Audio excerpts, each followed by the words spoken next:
بسم اللہ الرحمن الرحیم۔ سامعین کرام السلام علیکم۔ قصص الانبیاء میں جہاں سے ہم نے سلسلہ منقطع کیا تھا، آئیے وہیں سے آگے آغاز کرتے ہیں۔ شداد کی جنت اور انجام۔ آپ علیہ السلام نے اس کو سمجھانے کی کوشش کی، مگر آپ علیہ السلام کا آواز بے سود ثابت ہوا۔ شداد اللہ پاک کی تدبیر سے بے خبر تھا کہ اس کا کیا انجام ہونے والا ہے۔ شداد نے 300 سال میں ایک جنت بنوائی جو اپنی مثال آپ تھی۔ جنت مکمل ہوئی تو فرشتہ اجل آ پہنچا، اور فرشتہ اجل حضرت عزرائیل علیہ السلام نے شداد کی روح اس حالت میں قبض کر لی کہ اس کا ایک پاؤں گھوڑے کی رکاب میں اور دوسرا اپنی جنت پر تھا۔ اللہ پاک نے زمین کو حکم دیا کہ وہ شداد کی بنائی گئی بہشت کو اپنے اندر جذب کر لے۔ زمین نے فوراً تعمیل کی اور شداد کی جنت اس میں دفن ہو گئی۔ قوم عاد کے لیے بد دعا۔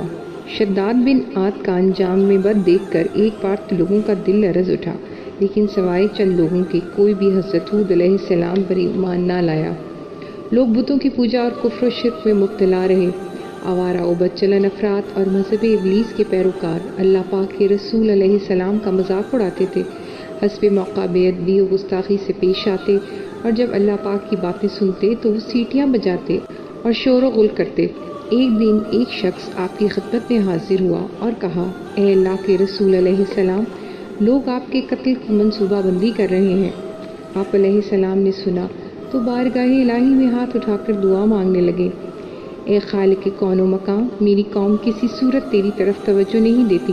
جن لوگوں کو تو نے اپنے کرم سے ہدایت و نصیحت فراہم کی ہے، انہیں سلامت رکھ اور منکرین کی صدا کی تدبیر فرما۔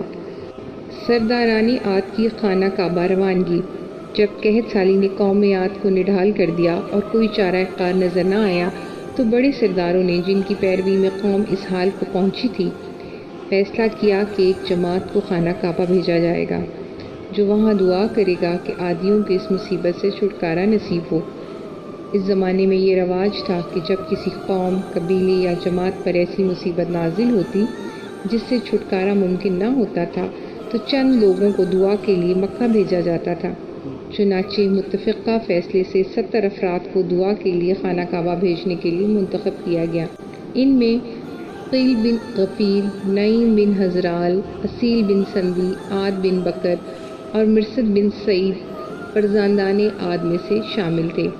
قیل بن غفیر کو قافلے کا سالار مقرر کیا گیا۔ قحط سالی سے نڈھال اور کمزور، بھوکوں اور پیاسوں کا یہ چھوٹا سا قافلہ جب کعبے کی جانب روانہ ہوا تو اہل احقاف کے چہروں پر تھوڑی دیر کے لیے امید کی کرن روشن ہو گئی کہ اب ان کی مصیبت دور ہو جائے گی۔ اس زمانے میں خانہ کعبہ کی کوئی عمارت نہ تھی، بلکہ اس مقام پر ایک سرخ رنگ کا بڑا سا پتھر پڑا تھا جہاں سب دعا مانگتے تھے۔ مہمانوں کا خیر مقدم۔ معاویہ بن بکر سردار مکہ اپنے مکان کے صحن میں بیٹھا تھا کہ اس کی ماں قلمیدہ، جو خبیر کی بیٹی تھی جس کا تعلق عاد کی اولاد سے تھا، آئی اور اپنے بیٹے کے قریب بیٹھ کر بولی، معاویہ، سنا ہے سرزمین احقاف سے بارش کی دعا کے لیے ایک قافلہ آ رہا ہے؟ ہاں، کیا بات ہے؟ معاویہ بن بکر نے پوچھا۔ اس میں تمہارا ماموں جہلہ بن خبیر بھی ہے؟ مجھے علم ہے ماں، بیٹے نے جواب دیا۔ اس کی مہمان نوازی میں کوئی کمی نہ رہ جائے۔ بڑے عرصے بعد آ رہا ہے، ماں نے تلقین کرتے ہوئے کہا۔ تم مطمئن رہو ماں۔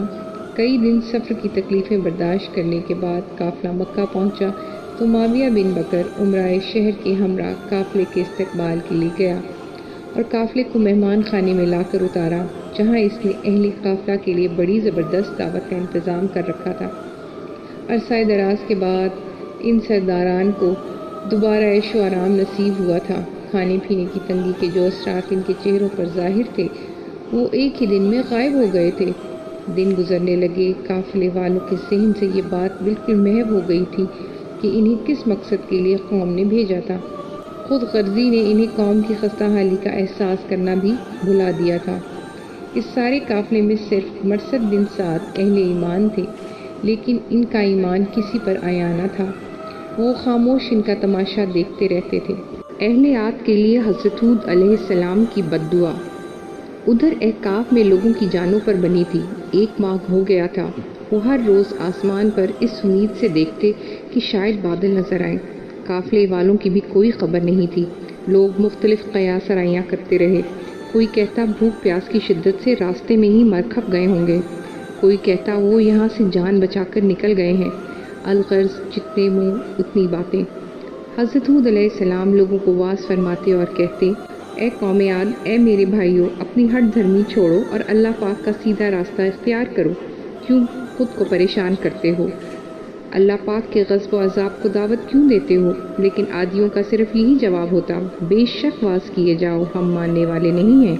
قوم کا فیصلہ سننے کے بعد آپ علیہ السلام نے بارگاہ الہی میں اپنے دونوں ہاتھ اٹھائے اور عرض کرنے لگے، اے پروردگار عالم، یہ لوگ حد اصلاح سے گزر گئے ہیں، اب تو اپنا وعدہ پورا فرما دے۔ مومن کی دعا۔ رات کا کھانا کھانے کے بعد کیل بن غفیر اور قافلے کے دوسرے ساتھی اطمینان سے بیٹھے تھے۔ مغنیہ دلربا آواز میں گا رہی تھی۔ گانا ختم ہونے کے بعد وہ ان اشعار کو پڑھنے لگی جو معاویہ بن بکر نے لکھ کر دیے تھے۔ ان کا مطلب تھا، اے قیل، کھڑے ہو جاؤ، عاجزی اور انکساری سے اہتمام کرو، شاید خدا بادلوں کو بھیج کر قوم عاد کی سرزمین کو سیراب کر دے، اگرچہ انہوں نے نافرمانی کا راستہ اختیار کیا ہے۔ اشعار سنے تو اپنی لاپرواہی اور غفلت کا احساس اجاگر ہوا اور ایک دوسرے کو لعنت و ملامت کرنے لگے۔ تم نے مجھے یاد کیوں نہیں کرایا؟ قوم نے ہمیں ایک فرض سونپا تھا، نہ جانے لوگ کس حال میں ہوں گے۔ تم سردار قافلہ ہو، تمہیں اپنی ذمہ داری کا احساس ہونا چاہیے تھا، ہمیں کیا کہتے ہو؟ ساتھیوں نے جواب دیا۔ الغرض وہ ایک دوسرے کو برا بھلا کہنے لگے۔ صبح اٹھ کر دعا کی تیاری میں مشغول ہو گئے، قربانی اور نذرانے کا سامان اکٹھا کرنے لگے۔ جب سب انتظام ہو گئے اور دعا کے لیے جانے لگے تو مرثد بن سعد نے کیل بن غفیر کو مخاطب کر کے کہا، جب تک تم وقت کے نبی پر ایمان نہ لاؤ گے، خالق خدا تمہاری دعاؤں کو قبول نہ فرمائے گا۔ اور پھر ایک شعر پڑھا جس کا مطلب تھا، قوم عاد نے اپنے رسول کی نافرمانی کی لیکن پیاس کی حالت میں ایمان لائے، جبکہ آسمان نے ان پر بارش برسائی۔ جناب مرثد بن سعد کی بات سن کر کیل بن غفیر فوراً سمجھ گیا کہ وہ اہل ایمان میں سے ہیں اور اس کے دل میں شمع ایمان فروزہ ہے، لہٰذا وہ الگ ہو گیا، جلدی جلدی نذرانے چڑھائے اور پھر دعا مانگنے لگا، اے پروردگار، بے شک میں ایک مرض کا مریض ہوں اور اس کی مختلف حالتوں سے بچنا چاہتا ہوں۔ اے خدا، قوم عاد پر بارش برسا۔ اے رحیم، اگر ہود علیہ السلام سچا نبی ہے تو ہم پر بارش برسا، بے شک قوم ہلاک ہو چکی ہے۔ بحیثیت مومن مرثد بن سعد نے بارگاہ خداوندی میں عرض کیا، اے مالک، میرے سوال کو پورا فرما اور وہ جو شرک کرتے ہیں ان میں مجھے شامل نہ کر۔ جب دعا ختم ہوئی تو یکایک آسمان پر سفید، سرخ اور سیاہ رنگ کے بادلوں کے 3 ٹکڑے ظاہر ہوئے۔ سامعین کرام، یہ تھی ہماری آج کی ایپیسوڈ۔ امید ہے کہ آپ کو پسند آئی ہوگی۔ جانے سے پہلے اس ویڈیو کو لائک کیجیے اور شیئر کرنا مت بھولیے۔